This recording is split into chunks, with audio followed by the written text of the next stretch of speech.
Coming up on Dialogue Weekend, Britain and the European Union struck a hard-fought trade agreement on Christmas Eve after 11 months of negotiation. We've taken back control of our laws and our destiny. Parting is such sweet sorrow. Is this the final act of the Brexit drama? The coronavirus is mutating. New variants have been discovered and appear to be more transmissible. How are the new strains different? And this week's newsmaker, now on Dialogue Weekend. Welcome to Dialogue Weekend. I'm Xu Qinduo. After months of arduous talks, the EU and the UK have finally reached a post-Brexit trade deal just a week before the end of the Brexit transition period. At the Downing Street press conference, Boris Johnson announced, quote, "We have taken back control of our laws and our destiny," as we heard. So how will this post-Brexit trade deal change EU-UK relations? And what do the two separate markets at the end of a free movement mean for the business community and the people? And what are the challenges that lie ahead? To learn more, we are joined by Anna Tangen, independent current affairs commentator, and Dr. Yu Jie, senior research fellow on China at Chatham House, and Fraser Cameron, director of the EU Asia Center in Brussels. So welcome to the show. I will start with Yu Jie, lady first. So this trade deal, is that a victory for Prime Minister Boris Johnson, Christmas gift? Well, firstly, lovely to see you. Secondly, victory, yes, a personal victory for Boris Johnson. I mean, if we're considering a year ago, during the general election, he promised to get Brexit done. Yes, the deal is done. But I think over the medium and longer term, if you actually look into the close the interdependence between EU and UK, and seems to be the division, the painful process of separation is just about to start. So I would say, yes, in the short term, that seems to be achieved that popular vote by having a deal. But on the other hand, I think all the devils are in detail. There are many unknown details around that 2,000 pages of Brexit trade agreement document. So we're not sure yet, where are we? Mm-hmm. Well, Fraser, from the perspective of Brussels, as Van der Leyen says, it's a sweet sorrow. But at the same time, after all, it's a deal negotiated by the two sides. So do you see that as a win-win, maybe? No, I think Michel Barnier, who headed the negotiating team on the EU side, was quite clear. This is a lose-lose situation. I mean, for the first time in history, you're having two sides starting off from a genuine free trade area negotiating barriers. And that is something that will obviously affect both the EU and the UK negatively. And I think in the longer term, the position of nearly all economists is that this will have at least 3, 4, 5% negative growth on the UK economy. So I don't see how anybody can proclaim this as a victory. Mm-hmm. I'm not here in the studio, but anyway, it has avoided the worst scenario of no-deal Brexit. From that sense, that's something, right? Yeah, this is political posturing, and I would agree with my colleague in London, be very long and contentious going forward. There are so many areas in finance where they haven't, I mean, what is it, 3/4 of Britain's, foreign input is coming from the City of London, but they don't have a plan in place. And there's so many areas where it's yet to be determined exactly how they're going to deal with these areas. So you're going to see the posturing there, but there's going to be a lot of, as she said, devils in the details. Mm-hmm. Well, the devil is the details. Yu Jie, this deal is basically about the trading of goods. It's not about the services, which account for like 80% of the UK's economy, the GDP over there. So is that a concern for the business community of, for people like you, in the think tanks? Well, initially, yes, there was a concern for City of London regarding the status, what UK can do. But I think after nearly 5 years, the investors in Europe seems to really adapt that sense of Brexit scenario. So it seems that Brexit is no longer really a factor for City of London to consider. And interestingly, if you actually look into all the headquarters of major European investment banks, and none of them have said they are willing to move out of London and join, like, for example, in Frankfurt or Milan or Paris. I think part of the reason is for the UK that financial infrastructure has been so deeply embedded for London as being a city of the world financial center. So that really made the investment banks have to think about operate in two systems. On the one hand, yes, under the UK system, and then on the other hand, under the European continental system. So really for the investors, they have to like betting on, putting eggs on two different baskets in here. Mm-hmm. Well, Fraser, how do you see investors in the rest of the European Union? Now we are still seeing the rest of the European Union, the EU. Do people say, basically it changed a little because you still do business in the city of London? No, I think many of the financial institutions, while they may not have set up headquarters in EU member states, have relocated quite a number of their people because they want to ensure that they continue to operate there. A lot of the details on the financial side still have to be worked out, as indeed in many other sectors, including pharmaceuticals, chemicals, etc. The problem is there's going to be an enormous new bureaucracy set up in the UK, and there's talk of engaging 50,000 new officials to deal with customs forms. And this is obviously going to put off new investment in the UK when so much of the manufactured goods in the UK are exported to the EU, which is still by far the biggest market for UK manufacturing industry. So I don't see there's going to be any sudden flood of new investment into the UK. On the contrary, I think a number of companies are going to be watching very carefully about the non-tariff barriers that are now going to be in place, and they are quite onerous. Well, if you look at, of course, short term, everybody expects that there will be some chaos or disruption because of the setting up of the new customs office over there, over the borders. But the long term, here is, I think, a report by the Independent Office for Budget Responsibility, Yujie. The report suggested the GDP of the UK would, in the long run, be reduced by some 4% compared with no Brexit. Is that like an overstatement? Yes. Yeah, I mean, OBR data is quite accurate, I have to say. And so the sad thing really, for the UK, the debate is no longer about anything make economic sense. The entire Brexit debate is based on the ideas of sovereignty, and also for what you have repeated earlier about taking back control. So many things that even it make economic sense, but as long as it does not fit into the British Tory party, the British Conservative Party's propaganda and agenda, and Boris Johnson will have to follow the party rather than follow any economic rationality. Well, economy besides, there's another issue, there's an election upcoming in May in Scotland. There's a talk of, for Scotland, they say, whatever deal you have, Brexit is something we don't accept. If we see, negative factors after the Brexit, whatever deal you have now, so is that likely there is going to have another referendum on independence of the Scotland? Well, they might have an independent referendum, but I'm not sure what result might look like. I mean, I remember 5 years ago, there was already a Scottish referendum, and obviously the pro-independence group did not really win at the end.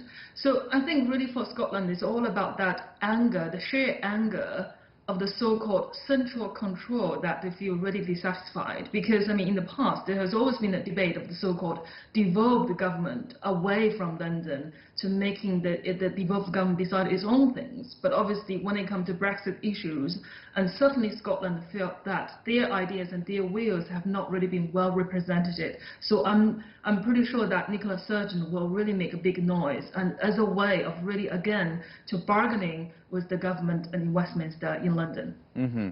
Well, also staying on the politics a little bit, Fraser here, the Prime Minister Boris Johnson says, basically, we have today resolved a question that has bedeviled our politics for decades, and it is up to us all together as a newly and truly independent nation to realize the immensity of this moment and to make the most of it. So Fraser, he stressed very much about British independence, Does that make much sense to the EU? Not at all. I mean, firstly, Ursula von der Leyen very gently demolished the myth that any country could be sovereign in today's world. I mean, she talked about the interdependence, and of course Britain remains very interdependent with the EU in all sorts of ways. And this is only the beginning of years and years of ongoing negotiations with the EU. Europe has always been a divisive issue in British politics, destroyed the careers of several prime ministers. And I guess that Boris Johnson will think that this is not a success, and the odds are that it will not be a success. It may destroy him as well. So far from going away, far from this issue being settled, apart from just in the short term, the EU will still be a major issue in British politics. On the EU side, it's not a major issue. They have another agenda to get on with in terms of consolidating their economic progress, dealing with the new budget, dealing with big issues concerning data, migration, new transatlantic relations. So Brexit is by no means top of the agenda here in Brussels. Well, Anna, you know, you are from the United States. You know, from U.S. point of view, if you look at the UK after Brexit, actually, you know, some say it's getting more isolated. But when it comes to the special relationship between the UK and the US, so somehow the UK is becoming more reliant on the US? Well, it's not clear who the UK is going to rely on. They've talked about the WTO. Obviously, Biden was sending strong signals that he's never agreed that the Brexit was a good idea. So the special relationship will be there, but it's not going to necessarily help when your economy is going down by 4% in addition to what you're going to suffer under COVID. Well, that's you know, that's a lot of probably still wait and see, let's say, you know, and details to be rolled out over there. Well, staying in also in the UK, but on different topic, a new variant of the coronavirus is sweeping the UK, and the scientists warned it appears to be more contagious, up to about 70% more transmissible than the old one. Along with the UK, the same coronavirus mutation has also been detected in the Netherlands, Denmark, Australia, and Germany, the latest being France. And it appears this is not the only new mutation. So what do we know about the variant, and how worried should we be? And will the current COVID-19 vaccine be effective against this and other new strains? To talk more about these issues, we are joined by Dr. Muhammad Munir, virologist and lecturer in biomedicine and health and medicine at Lancaster University. So welcome to the show. And, you know, so Munir, you know, with this new,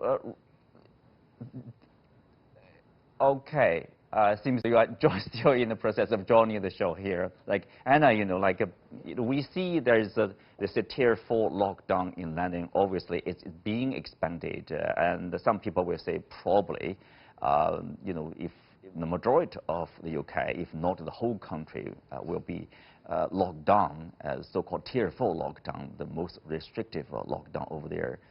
What's your take on that? Well, it's inevitable. The real issue here is politically is that Boris Johnson has been on a seesaw. Go out. No, don't go out. Open. No, don't open. And now he's being seen to be kind of vacillating back and forth. He's always full of lots of vim, vigor, and enthusiasm, but going in different directions on a day-to-day basis.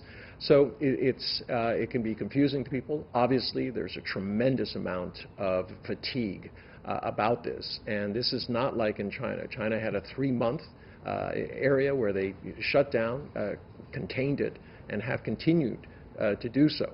But in Europe, it's basically been nonstop since 8-9 months ago. Well, Munir, welcome to the show. You know, there's a new strain over there, the variant, because it's new, so there's a lot we don't know. But what we know is like it's 70% faster compared to the original coronavirus over there to spread among the people. How worried should we be about this new development there? Well, one thing is true that we cannot simply ignore these mutations. What happened is that, I mean, we all know that viruses do mutate and mutate quite often. But this time what happened, this particular new variant, it acquired 17 out of 23 mutations in relatively very short time. which is really something that we cannot simply ignore. So this means that we have to investigate whether these mutations, particularly into the spike protein, which make the surface of the virus much more pathogenic, the virus itself, or ultimately could lead to escape of the immunity established by the vaccine. So there are certainly few unknowns, but what we know is that this mutation, particularly into the spike protein, make the virus more strongly binding to the human as well as some of the animal receptors. So it will allow not only to have a high transmissibility within the human, but will have a highly likely that it's going to go back to animal and then come back again into the human population with much more mutation. So that is something that we have to watch very closely. Mm-hmm. There's a Professor David Robertson from University of Glasgow. He did say that the virus would probably be able to generate the vaccine escape mutants. Tell us more about that. You know, how dangerous or scary is that? Yeah, I mean, at this moment, we don't need to be panicked or extremely worried about the vaccine escape, because we know that the mutations that have occurred into this new variant, they are only less than 0.5% of the total virus. So 99.5% of the virus is still the same. So therefore, vaccine at the moment would work the way it's been working against the older strain. But the only problem is that if we let this virus to go into the population much more predominantly than the older strain, which means that this virus will acquire more mutation, and altogether the older mutation and the future mutation altogether can make this virus much more, escape from the vaccine itself. So that is where I think the responsibility more than ever before is to really stop the spread of this infection so that it did not acquire any more mutation. Mm-hmm. Well, there's a study on this new variant suggests that the new control measures, including closing down schools and universities, might be necessary. But here's the question. We have been doing this, like in the UK and the European countries, for the whole year. It is not working in a sense. But how can we be confident with continuous lockdown that will work? Munir. Yeah, I think this is a very important question. I would like to highlight the perspective of our restrictions and the control measures that have been put in place. For example, in the UK, we have a 4-tier system. But literally, we have seen little or no evidence of the first 3 tiers to work. They don't really work against stopping the spread of the infection. But what it does, it allows slowly for the virus to mount and to reach to the point where it is necessary to put tier 4, which is the harshest of all. So certainly they are put in place which are completely useless, wastage of resources, but also giving false hope into the population. And ultimately what happens is that when we come to the point where the restriction work, they are already tired and they don't follow any longer. So I know lockdowns or harsh treatments are not going to make this virus under suppression, but what it does, it just gives us time to build infrastructure, to gain confidence of the public, to make testing and tracing system at the place where it could be applied to contain this infection. So it's not just the restriction itself, it's the whole system work around that will make any restriction successful. Otherwise, it's just wastage of resources and making people more tired. Mm-hmm. And what do you make of this? Now we are yet to declare a success of containing the original virus. Now there's a new strain, and probably the suggestion is like we will continue to close schools, universities. Also you mentioned the lockdown fatigue. How can we solve that issue? Well, you can't solve it. This is a science issue. But remember, these are not the first two. There was a European variant that spread into the United States. Then you have the EU, and now you have the South African variant. Mm-hmm. It's worrisome in South Africa because 80 to 90% of new cases that are reported in the area where it's most virulent are now associated with that particular variant of the strain. But the only thing you can do is allow the science to go forward. One thing where I think countries have let people down a bit is they're not being effective enough about testing and tracing. Tracing is absolutely essential if you want to open up your economy, because if you don't know who was there, and the difference is massive. If you go to a place, China, the tracing is done electronically. When you go in, you scan your QR code. They know you've been there. They know who you've been in contact with, and they can move very quickly to do that. If you're doing this in Europe or the United States, it's literally somebody on a telephone trying to figure out where you've been and trying to figure out how to contact the people you know. It's almost impossible. Time-consuming and not efficient. Yeah, right. And of course, currently about like 50 countries and regions have imposed, travel restrictions, I would say, for the flight, to and from the UK. The US, I think the US measures will take effect on Monday, actually. All the passengers arriving in from the UK will be asked to test negative in the past 72 hours, basically the departure. So will that be enough, maybe to stop the spread of virus, or just to slow the spread of the virus? Well, there's different theories, stop and slow. I mean, China's in essence stopped it. Other countries are trying to slow it and allow this kind of herd immunity to develop. But the problem with that is we don't know that there is herd immunity. There are numerous cases, not overwhelming, but I mean, there are cases where people have caught it twice. This idea that once you had it, you're free and clear is not at all there. They've shown that after 6 months, the antibodies that protect you are down significantly, and that would point to a reoccurrence or a reinfection being possible. Mm-hmm. Well, let's leave it there for now and take a look at this week's Newsmaker.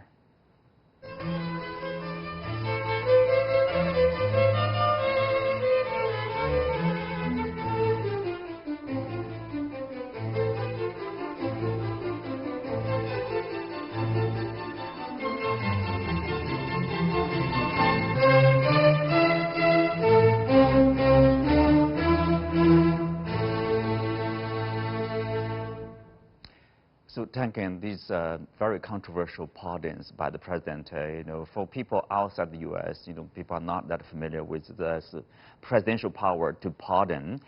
Tell us, is there any rule or standards the president is expected to follow in terms of pardoning someone, Well, yes, there is. There's nothing in the language of the Constitution that says anything about it. But you can go back to when the framers talked about this power. And what they said, it was, in cases of granting mercy, all right, correcting something that was things, or saying somebody's done something very wonderful and we want to excuse something that happened in the past. And the other one, we would call it clemency. The other one is for the public interest, all right. Donald Trump's picks of the 90 that he's had, 45 in this last week, very few of them are for clemency. The previous 45, there were a number of instances, somebody who had been convicted of small amounts of possession of marijuana and been sent to jail for a very long period of time. Other people who had been murdered, who had been accused of murder but had turned their life around and made substantial contributions to society. But in this last week, you've seen basically him going outside the bounds of this clemency and in the interest of the nation, and basically pardoning anybody who's close to him. And a good example of that is Jared Kushner's father. Charles Kushner did, as a former governor of New Jersey said, who prosecuted him, one of the most heinous cases that he'd ever prosecuted. He was guilty of all sorts of things. He was trying to strong-arm his own sister by sending explicit sexual videos of her, of a prostitute he had hired, and her husband. And the list goes on. General Flynn, convicted of lying. 4 congressmen who were all convicted of bribery. Now, the interesting part of this is, when do his backers say, who believe that he was going to drain the swamp? Remember that. And it seems right now, instead of draining it, he's letting all the critters out scot-free. So, if you look at what they have in common, they're Republican, they're friends of Trump, or friends of Trump, or somehow related to Trump. So this is not exactly what the framers intended. Mm-hmm. Well, Yujie, looking at these pardons, look at these controversies from London, the UK, what do you make of it? Of course, this is the US, internal affairs, but of course it will affect the image internationally. US is the most powerful country. People are looking at that, what's going on, in the White House. It's just extraordinary. I mean, like 90% of the people which he pardoned, it seems to have some kind of personal connection with Donald Trump. That almost like, okay, well, I run a country like my personal kingdom as it is, rather than something that liberal democracy, which all cherish regarding fairness and justice. And for me, I found really puzzled. I'm pretty sure that many well-educated and knowledgeable British public will also felt what is wrong with the liberal democracy in the United States? And perhaps the United States come to the moment, in the crossroad moment, that perhaps that would lead to President Biden to mending the image of the United States internationally. Really, so much damage has been done by this president in the last 4 years. And really the key question is for the United States, firstly, how to mend his own image, and secondly, also to restore the faith of liberal democracy in the West. Mm-hmm. And speak of the image, there among the being pardoned, there are 4 Blackwater guards. They killed 15 Iraqi civilians, wounded like 17 of them. Now they are being released.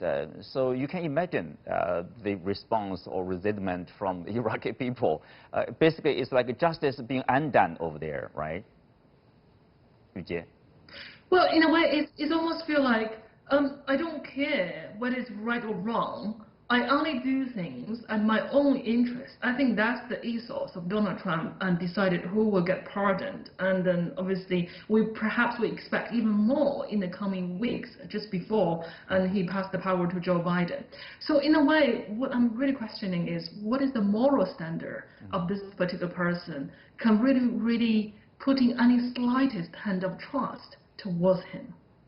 Well, the integrity and, being sensible. Tangen, here the question is, many people would ask whether Trump will somehow manage to pardon himself. No, it's a legal question. It's been never been litigated. No one has ever been in a position where they were even contemplating this type of thing. Not even Richard Nixon would have thought that this was an avenue. It would be shut down because, in essence, it would go to the Supreme Court, and the Supreme Court could not let stand this idea that the president, that any person, is above the law. That is a tenet of a long-standing.